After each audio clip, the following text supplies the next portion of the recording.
What up? We got another fight night to break down, folks. UFC Fight Night 253, I believe, if I'm not crazy here. Kape versus Almabayev. It is a UFC Apex card, so there's not gonna be a lot of fan noise there. That's their makeshift compound they've kind of been using. Supposedly, though, this year there's gonna be a lot more international cards, so we won't be seeing a lot of Apex action.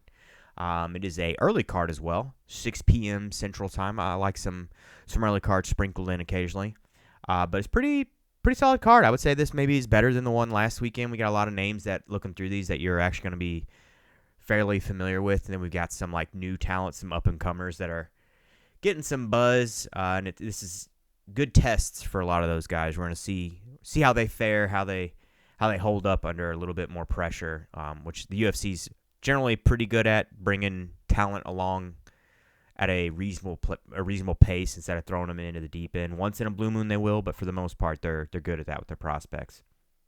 12-fight card. Taking a look at the early prelims, which start at 3 Central Time, so nice afternoon start. We've got Montana De La Rosa versus Luana Carolina. Not super interested in this fight. I'll probably play some decision hedges. That's one I generally will do on the women's fights on the undercard. Decision hedges. Very often you'll get plus money on both sides of it. And if not, you'll get real good odds on one side and just a little bit over even money. So you get like a minus 110 or something on the other side. And so you just play it accordingly. Put 110 on the one side, 50 on the other side. You'll come out ahead. Next up, and the first fight of the card that we actually wanted to take a look at here, we've got Energy Charles Johnson versus Ramazan Tamirov. 17-6-0 with old Charles Johnson here. And you got 18-2-1 with Ramazan. 70-inch reach against a 63-inch reach. Old CJ here actually doesn't have that long of a reach for his height. He's a tall, kind of lanky guy. And the reach you'd almost expect to be a hair longer, but he's good at picking his shots. The dude's got a good kickboxing and wrestling background, so he's good at mixing it up and kind of getting in there. I don't know that I would say he does like phone booth fighting, but he's definitely not afraid to get in close and like wing some shots, mix it up, work his way into a shot. Like I said, working back to that wrestling background, getting in on the legs, and trying to get a takedown there to work a little bit of ground and pound.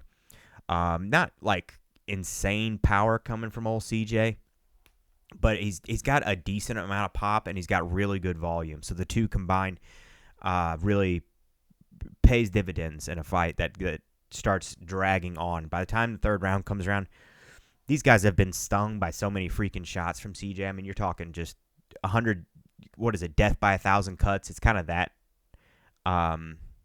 tactic, if you will. He's a southpaw guy. He kind of has a little bit of an upright stance, CJ does, which you would sometimes worry about, but he's got a wrestling background, so it doesn't generally give him a whole lot of trouble when he does get taken down. He's got enough offense on the ground and the ability to get back to his feet that I'm not super concerned about him being a little more upright. He does have a good teep. Little less use than normal, perhaps, in his last fight. He did start working it towards like the second round, but it wasn't like quite as often as he normally does. Some of the things I worry about him, I think he's a little susceptible to the calf kick, low leg kicks, which is becoming a more and more popular tool that you'll see fighters implement into their game. So something to keep an eye on. He's been cracked a couple times. Now, I don't know necessarily that I would say he has like chin issues or anything like that. It's not really a durability issues, but he doesn't necessarily also have the durability or the granite chin of like I would say Mark Hunt, but nobody has the durability or the chin of Mark Hunt, like a Marvin Vettori or Max Holloway or, take my gum out here, one of those type of guys. Also can get a little bit exposed, like get caught in a shootout. Not like he fights with an ego. I think he's kind of a tit-for-tat fighter, though. He gets stung and kind of wants to get it back. So he'll get in these shootouts occasionally and get caught. But things I do like to see, he's clearly still evolving as a fighter. He's getting better. And he's got great cardio, very good at picking his shots. Good at, like, coming forward while throwing shots. It's not like he blitzes in either. It's kind of a steady pace barrage that he comes in. And, yeah, I'm just a fan. He's a local guy, so I'm going to be rooting for him. I'm trying to remove my bias here for this fight as far as the breakdown is concerned, but we're big CJ fans. Now, his opponent here in Ramazan Tamirov, which they have him as Ramazanbek Tamirov, Tamerlan. He's an Uzbekistani fighter, 18-2-1, coming off a win. I want to say, okay, I thought it was actually a decision, but it was a TKO. That's right. It was like a one-shot, fucking blasted him.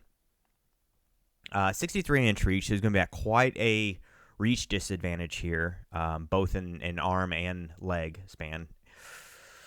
Obviously, being as short as he is while still weighing the same as CJ, he's built like a brick shithouse. The guy's jacked. Very compact and explosive. He's got an orthodox stance, so you always wonder how much like southpaw exposure he's getting around the gym and how many other looks he's getting, because going against a guy that is semi-unconventional with CJ here might be a factor, something to consider. He has got versatile attacks. He throws a spinning back kick to the body that looks pretty fucking nasty. So I definitely would assume that CJ and them are preparing for that, but I'd be watching for it, because if that one catches you, that one's probably going to be pretty nasty. He's quick, very fast, gets a little sloppy, and kind of starts windmilling a little bit. Early on, I'd have to probably lean a little bit towards Temerov here. He's got clearly a what I would say is probably a power explosivity advantage. But the later it goes, I think it's going to go in favor of CJ. It's a very winnable fight for Charles Johnson, so I'm probably going to go with Charles Johnson. You guys feel free to leave that one alone. I would say probably Charles Johnson by decision, too, if I had to pick, plus 150. Not bad odds there. I'd play one of those. I don't necessarily know that I would play both. Most likely the decision, given that old Temerov's never been knocked out. But if you want to play it safe, I mean, minus 125 isn't bad either. I could see Charles Johnson staying on the outside, chopping at the low kicks, pumping a jab, or at least that's what I would like to see. Staying on his bike, so to speak, staying away from those big explosive shots and cracking Ramazan, making him pay for it when he does. So we'll see. Next up, Andrea Lee versus J.J. Aldrich. Again, not one I'm super interested in. Probably some decision hedges here. Let's take a gander and see if they have some odds. What are our points here? Plus 200 for Montana De La Rosa. Minus 106 for Luana Carolina. We'd probably play that. Andrea Lee, J.J. Aldrich. 240, minus 152. I'll play it. Decision hedges. J.J. Aldrich is probably going to win this one. I don't know that she's a minus 205, but she is most likely going to win that one. I would say I probably agree with those odds for the most part. Danny Silva versus Lucas Almeida. Not one I'm super interested in. It's going to be a fun fight. I'd definitely be watching it, but it's just not one I wanted to spend all the time breaking down. I go into these with the mindset, if I have money on every single fight, the card's just not as enjoyable. You're a little stressed out. So I generally like to leave quite a few with no money on them and just leave the sport with some fun in it instead of just stressing myself the hell out. Like, I like to enjoy the fights as well and just simply watch them instead of sitting on the edge of my seat because I have money on them. So Douglas Silva, De Andrade, John Castaneda, similar scenario here. I always, once the odds start getting lopsided like this, I start getting tempted to looking at these dogs, seeing which ones are actually likely. We have quite a few very lopsided fights here. You would think one of these dogs is going to hit. It's a matter of trying to pick out which one has the highest likelihood of spoiling somebody's night, upsetting the odds makers, if you will. I'm not going to play this one. Ricardo Ramos versus Chepe Mariscal. I would think Chepe is probably going to win this one. They've got similar records, but Chepe just impresses the shit out of me. The guy's got good wrestling, good power, heavy hands, durable. I mean, what more could you really ask for in a fighter? I don't know. Fuck. Dude's pretty good. So I lean towards Chepe. I don't know about those odds per se, but I do definitely lean towards Chepe. Let's see. Yeah, it's even more lopsided on here. You could do Chepe, maybe pick a round or something and you get plus odds, but I'm not going to mess with that one. I'm just going to enjoy it. Now, we did break down this one. I thought, yeah, so some stuff's moved around here because what I did was copied what was originally the main card. Austin Lane and Mario Pinto we did a breakdown of, but we did not do one of Danny Barlow and Sam Patterson. So we will just talk about these fellas and not worry about it too much. Austin Lane, Mario Pinto, heavyweight scrap of the evening. We got one guy who's been around for a minute. We got another feller making his debut, his UFC debut. Looking at Austin Lane here, though, first. 37 years old. He's 13-5, 11 knockout wins, 1 sub, 1 decision. 6'6". Dude's tall as shit. He's been knocked out 5 times. Oh, 5 times. That's yeesh. Yeesh, my guy. Almost a 30-year fights you're losing by getting absolutely rocked. So that's of some concern. Now, he did not get rocked by a guy that you would have thought it was going to happen against, which was Robelis de Spain. But at that point, I kind of think the game plan was kind of out on Robelis, so to speak, which was just grapple with him at all, and he's just screwed. So it was good to see him go out there and implement a game plan that was clearly like thought out and then implemented well.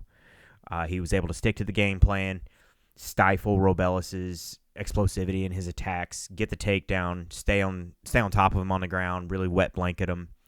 Austin Lane, though, he's 6'6", but he's like pretty well proportioned. A lot of these heavyweights, they're either fat slobs or they're just absolutely jacked like a freaking bodybuilder or something. And Austin Lane's actually like pretty well proportioned. He moves very well. He's got an orthodox stance. Does like to throw, like, kind of close the distance with one big giant shot. Not really the same like surge tide coming forward like CJ does, Charles Johnson, but it's more like close it in, throw one big giant haymaker, and like close the gap real quickly. And he's pretty good at it. Decent little low kick. It's not like nuts or anything, but it's decent part of his game. Really, I think his best attribute might be the fight IQ. That really stood out to me last time, was just how his ability to fight smart, not get caught in these shootouts with dangerous guys, and really implement a game plan. Maybe he's been caught in the past in these shootouts, but against a guy like Robelis de Spain, who had a shitload of hype behind him, and it seemed like the UFC really wanted to make something out of him, he was able to stifle that and work what he wanted. So good to see on that part. Going against the guy here, though, Mario Pinto, quite a bit younger. There's a pretty good age disparity here. 26 against 37. We got 11 years between the two of them. 6'5", so not really at a huge height disadvantage or anything. 265, big old boy. Get out of here. We got pop-ups coming. 5 knockout wins, 1 submission, 3 decisions, never lost. Coming out of KO win on the Contender Series against Lucas Treverio Camacho back in October. So it's been out for only a couple months, but about 5 months or so. It's not too terribly long. He's orthodox. He's got a real good counter hook. He's a little reactive to the punches and stuff. Gets a little flinchy, but I mean that's expected when you're in heavyweight division. These guys are as dangerous as they are. The Contender Series one though was like a one punch, just absolutely rocked this guy. So we actually had to go back to this LFL, the Levels Fight League, to watch some tape on him. He's got good footwork. That was something I noticed. Got a real good hard low kick. Not like a ton of volume. He's pretty. He's like relatively careful with his shot selection, but obviously he makes it work. I did notice he's also pretty good at getting back to his feet. He got taken down a couple times, so you'd like to see a little bit better takedown defense. But he was, if you're not going to have the good takedown defense, you at least got to be able to get back to your feet, kind of like Rob Font, who said much the same thing this week on Unfiltered. Shells up fairly well defensively. And rolls with the shots, so even when he is getting caught, he's taking a lot of the sting off him. I'd probably have to give the striking edge to Pinto. Probably the wrestling advantage to Austin Lane. I think Mario Pinto is probably going to be a little bit harder to hold down than Robelis was as well. It seems like he actually knows how to get back to his feet, getting the hooks in, underhooks, all that good kind of shit, breaking down the base and then working his way back up or working to the cage and working back up. Man, this is a tough call. I'd almost leave this one alone if Austin Lane wants to go out there and do a similar game plan against Mario Pinto that he did against Robelis de Spain. I could see him potentially doing something like that, kind of getting a wet blanket shutout type deal. Over 1.5 at -110. I don't hate it. Yeah, I might play that actually. Over 1.5 at 110. I don't know. It's kind of a matter if Mario Pinto is going to catch Austin Lane, and you got to think if old Robelis de Spain didn't, will Mario? I don't know. A lot of his have been a little bit later. I don't want to say a lot of his. A couple of his more recent ones have been either going to decision or a little bit later in the fight. And then he's got some early ones earlier in his career. So we'll see. I might leave that alone altogether. Next, we have the one that swapped around on us, Danny Barlow and Sam Patterson. Sam Patterson, we've seen a couple times. Danny Barlow, the name rings a bell, but I'm blanking out on his fights. Is he the left hand of God or what? Yep. Okay, I do know who this is. Well, this dude absolutely fucking blasts people with his left hand, but I don't want to say he's a one-trick pony, but that is kind of a big part of his game. So we'll leave this fight alone. I don't want to spend a lot of time breaking it down, but interesting one to keep an eye on. We got to see Danny Barlow evolve a little bit, but this is also a chance for Sam Patterson to steal some shine. Next, the next fight that we broke down was Haider Emil versus William Gomis. Haider Emil's got a lot of buzz around this guy, I think in large part due to his fight style. Let's pull him up here. 10-0, the undefeated guy. I think he's 34. He's southpaw fighter. 10 knockouts, 0 losses, 6 knockouts, 1 submission, 3 decisions. Like I said, he's southpaw. He's got a good counter right hand. Switches stances pretty well too. He was noticed that in his fights.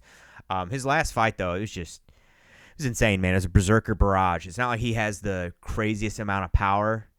It almost reminded me a little bit of the guy from last card, Ebo Aslan, where he's like just a berserker with not insane power, but he's like blitzkrieging you so fast. There's not a ton that you can do to stop it or answer it. Just hinging and just haymaker. Or really, it's not even haymakers, it's like hooks. Haymakers are almost more like overhand power shots, in my opinion, getting off balance, and he's more just like hook, rock'em sock'em robot style. Also, go back and watch his last fight and listen to the screams at the end of it. They were hilarious sounds. I might actually have to put that in right here.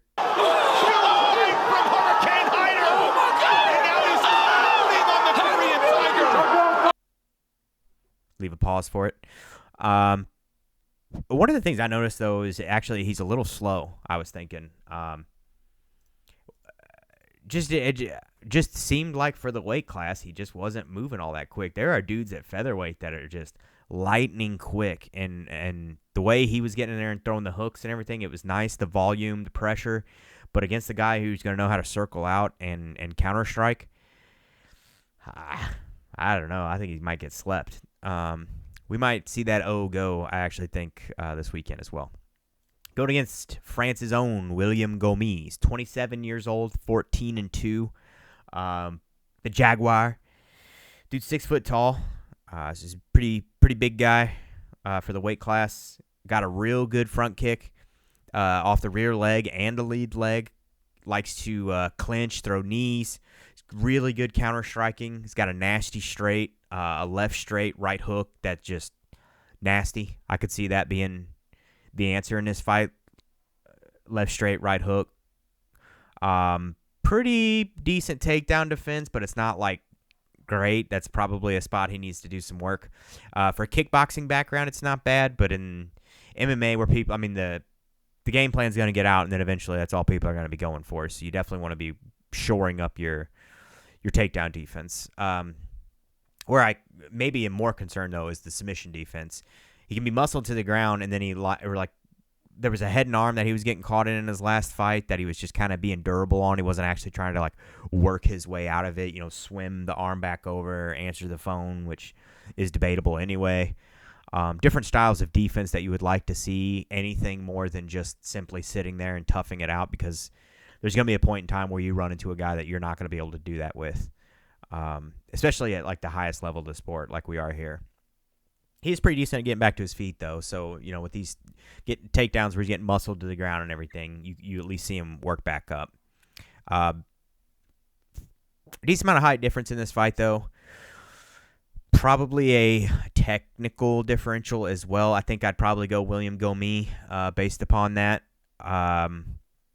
Like I said, the left straight, right hook, some kind of counter shot, slip and counter I could see happening. Emil might get the takedowns because he's got a fairly decent wrestling game, but I just think he's going to have a hard time controlling Gomis on the ground, especially for an extended period of time. And probably will get outclassed on the feet, in my opinion. Moving on, we have Nasrat Haqparast. Haqparast. I can't even fucking say it. Good lord. Nasrat Haqparast versus Esteban Ribovic.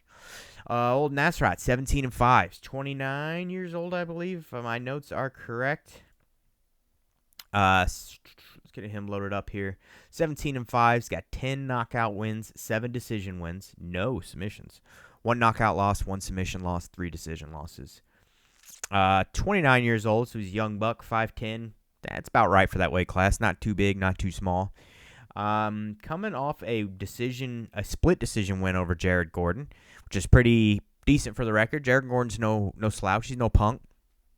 Things I noticed from the fight, he's got pretty good takedown defense. Got real good balance on one leg, bouncing around and stuff, able to stay back on his feet. He's got a real quick left hand. He telegraphs it a bit at times. And what I noticed was he uses it a little too much. Like, he's relying on it nonstop. If you go back and watch that fight, I mean, it was just left hand after left hand after left hand with very little setup for a lot of these punches. I would like to see him utilize the jab more or like feint into the left hand or something, just something to set it up a little bit better. These naked left hands just are not – they're not cutting it, and I think at the highest level they're also going to get you exposed and potentially countered. Got a rear leg kick to the body, though. That's pretty good.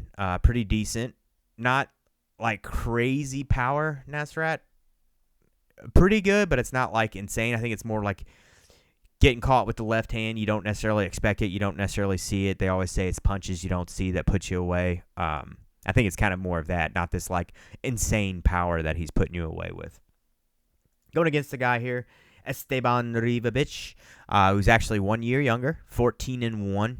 He's got, 7 knockouts, 5 submissions, 2 decisions, so pretty versatile in his game, leaning a little bit more on the knockouts there. And he's only lost 1 time, and it's by decision. So clearly a fairly durable guy, both in the striking department and grappling defense. Orthodox guy, quick, got some decent power, pretty explosive, likes to move forward a lot, come forward and press the action. He's pretty heavy on that front leg, so I worry at some point if somebody's going to expose him with some leg kicks. He's got a little bit of a higher guard as well when he gets in these striking exchanges. So I kind of worry that someone might go to the body at some point and hurt him a little bit. Somebody maybe like Nasrat with a good body kick could take advantage of that. He also at times leaves his chin on the center line and a little bit up in the air. So again, somebody who throws something that you might not expect, might not see coming, could potentially catch you.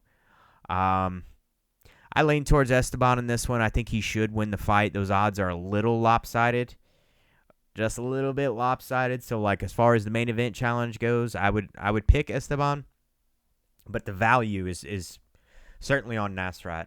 I'd like to see where live odds plus 225, not bad. Over 2.5 at minus 220 is not horrible. That's probably what I would play in that fight there. Aside from that, maybe leave it alone, or we could always hedge it. Put Esteban with somebody else that we really like here. Maybe go me. I could see that happening. Pull that puppy out. I just think he's probably got a power advantage. The way he comes forward, relatively similar skills as far as like technique goes and stuff, skill levels. There's not like going to be a huge lopsided mismatch in the striking department or anything. So I would give the edge to Esteban, but I think the odds should be probably a little bit closer than that. Next up, co-main event of the evening. I do not hate it. There's a spot here we might have to play. Cody Brundage coming off a no contest. 10-6, no contest loss due to some elbows to the back of the head. I'm trying to remember, was that Abdul Malik? I should have wrote that down. I don't remember who that was. No, Abdul Razak Al Hassan. It wasn't Abdul. I just can't remember freaking last name. That was July of last year, though, so he's been out for a while. 5 KOs, 3 submissions, 1 decision loss, and, of course, the 1 no contest. And of his 6 losses, been knocked out twice, subbed twice, and 2 decision losses. So it's fairly well spread across the board there in his losses. What to say about Cody Brundage, man? Kind of worry a little bit about where his headspace is at. That was something I was noticing in his last fight. It seemed like he was defeated before he was actually defeated. He looked a little defeated on the stool after round 1 against Bo. Now against somebody with the hype and the fan support and the company support and everything else behind Bo, I can't necessarily blame him, but you got to wonder where his head is at sometimes going into these fights. He's an explosive guy. He's a little reckless at times, but he's also willing to take chances, which I think can benefit a fighter, especially a young, explosive guy like he is. He was willing to go out there and throw some pretty reckless shit against Bo Nickel to try and get the upset, like flying knee and big shots. He's good at getting back to his feet, decent takedown defense. Bo was not able to get him down immediately and was not able to keep him down while he was fresh.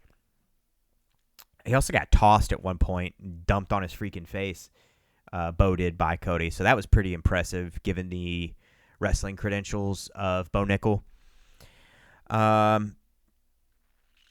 Really, the biggest thing, because I think he's actually probably got the technical advantage in just about every area going into this weekend. I just worry about where his headspace is at. But he's going against Julian Marquez, the Cuban Missile Crisis, right? Yeah, Cuban Missile Crisis. Can't remember his nickname from it. 34 years old, 9-5. What's his makeup here? He's got 6 KOs, 3 submissions, 0 decisions.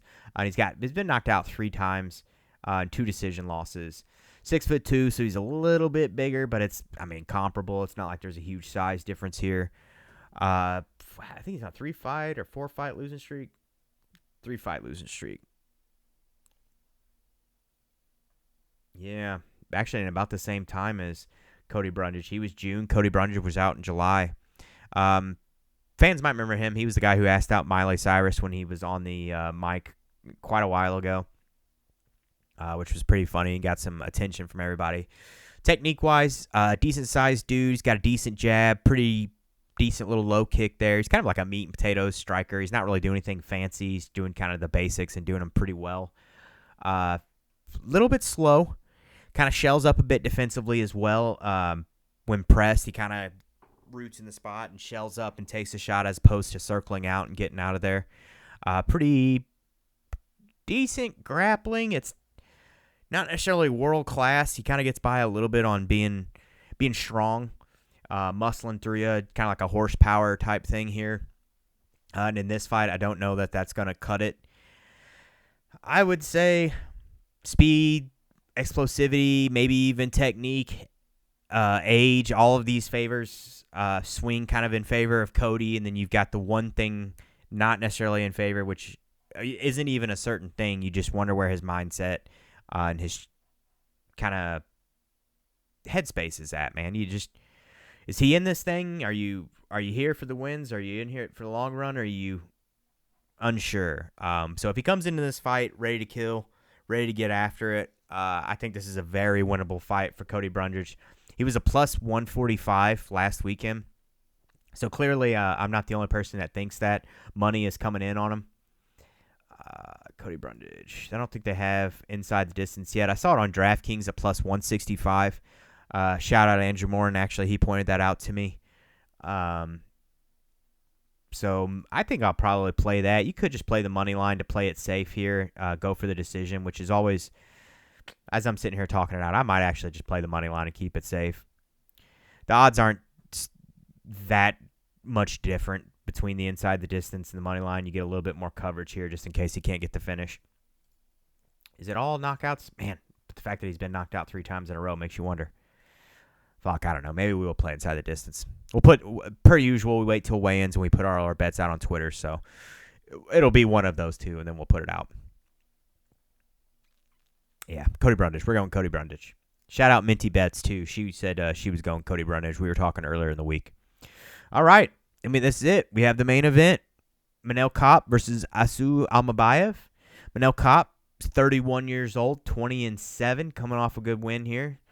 5'5". Let's pull up his stats and see what the makeup of his wins are. He's got 12 fucking knockouts, dude. That's ridiculous. 5 submissions, 3 decisions. So clearly relies on the striking. 2 submission losses, 5 decision losses of his 7. 5'6". It's pretty average height for the division, I would say. Maybe a little even on the taller end, a little bit. TKO TKO win over Bruno Silva was pretty nice.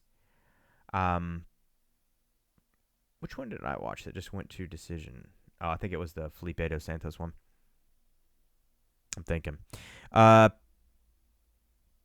an absolute snooze fest with Muhammad Makayev. You can't 100% fault him for that, but given the build-up to the fight and how much of a fucking spaz both those dudes were acting like and saying they were going to get after each other and all this other stuff, to go out there and lay a complete egg, kind of lose a little bit of faith in the guy, that he's not going to back up all his talk, and Manel Kape certainly seems happy to talk, but technique-wise, very quick, very fucking quick. He's got great hands, almost no telegraph in his jab, just absolutely disgusting. He's got a nice chopping low kick, a little upright in his stance, which I think lends to the takedown defense issues he seems to have had in the past, where like Muhammad Makayev was able to get him down and do that repeatedly throughout the fight, and then hold him there for an extended period throughout the fight. Lots of feints and misdirect. He's got a great stepping in lead hook, pretty good kicks. Mostly in the hands, though. It's not like he's going out here and throwing big spinning wheel kicks and all this other shit. His takedown defense, for as upright as he is, isn't horrible, though. It's just against those really high-level guys, the Dagestani wrestlers and all that shit, that he's going to struggle against. And I also notice he switches stances fairly well. Old Starboy does. Very fast. I cannot stress enough. The speed just impresses the shit out of me. Really hit like a flow state. Sometimes too, hands will come down and he's just bobbing and weaving, slipping strikes, countering. Really, really good striker. Dude's got some crazy hands and good power as well. Good speed, good power is a deadly combo. Going against the guy here, Asu Almabayev from Kazakhstan. Always got to pull for the Kazakhs, given that my jiu-jitsu coach of the last 13, 14 years is a guy from Kazakhstan, so we'll always pull for these dudes. A little bit shorter. He's going to be at a height and reach disadvantage here, I believe. I think he's actually the same age as Manel Kape, so that kind of works out. It's not really going to be a factor when you're trying to break these down. 3 KO wins, 9 submission wins, 9 decision wins of his 21. 1 knockout loss, 1 decision loss. Decision win over Mateus Nicolau. It's got an orthodox stance, 65-inch reach, got real good kicks, good hard body kick. He threw a spinning heel kick, if I recall correctly. That was pretty nasty. Got a good low kick as well. Kind of telegraphs it a little bit, so dudes are probably going to start checking it some, but he's pretty nasty with them. Got a lot of power. In the wrestling department, he's pretty persistent with the takedowns. He's not necessarily doing anything that's super slick technically. It's kind of getting in there and just being persistent, dogged on the chase, pressing you up against the cage, and just staying on it until he manages to get you down or it gets a trip or something like that. Survived a pretty nasty guillotine attempt against Mateus Nicolau as well. Pretty durable. Now, I think the commentary team were making a little bit bigger of a deal over that than maybe they should have, because I don't think it was super, super deep on her neck. I think it was kind of fist under the neck and really trying to muscle the finish as opposed to having it in place, and he kind of got the legs trapped, and dude didn't tap, though. He was pressing on the hips, fighting the hands, managed to get out of there, kind of he pantsed himself a little bit in the process, and they had to stop the fight for a second so he could pull his pants up, which was pretty funny. Not a ton of volume for the guy. He's pretty selective with his shots, and when he does, it seems like he comes in very explosive. He threw a couple big overhands against Mateus Nicolau. I'd say he threw a pretty good hard shot, hard straight as well. But for the most part, it was the big overhands, and then he threw a real nasty uppercut that caught Nicolau and sat him down, and then he proceeded to kind of wet blanket the shit out of him from then on out. I'm pretty torn on this fight, man. I lean a little bit towards Kape here, so you could probably throw that in a parlay or something, but you got to wonder how the cardio is going to hold up as the fight goes on for both guys, and will the takedowns become easier, and then the wet blanket effects start coming into play. I'd go Kape, maybe the over 4.5.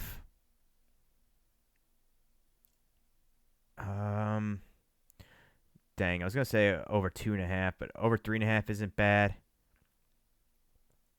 I would say probably Manel Kape, but honestly, you could leave this one alone. I think he's going to have quite a bit of a striking advantage. Now, with the power that Almabayev throws, it only takes him catching you once. It's just a tough fight, man. You could maybe hedge it out, do Kape inside the distance, Almabayev decision or something like that.